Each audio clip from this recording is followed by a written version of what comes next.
Hello everyone, it's Leandra here from Tynker. This week our team has chosen a special community highlight project called Kiwi Arcade by 15121 Eva. This project is very special as there are multiple games within this one project. The first game is an arcade claw machine. Looking at the code, we see change X and Y blocks. Try your best to get a stuffed animal.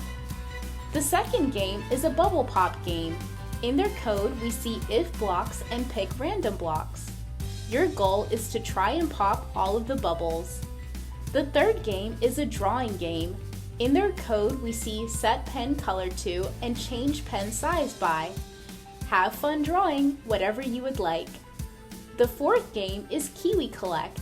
In their code, we see if touching blocks and when key right arrow is pressed. Try to collect as many falling kiwis as possible.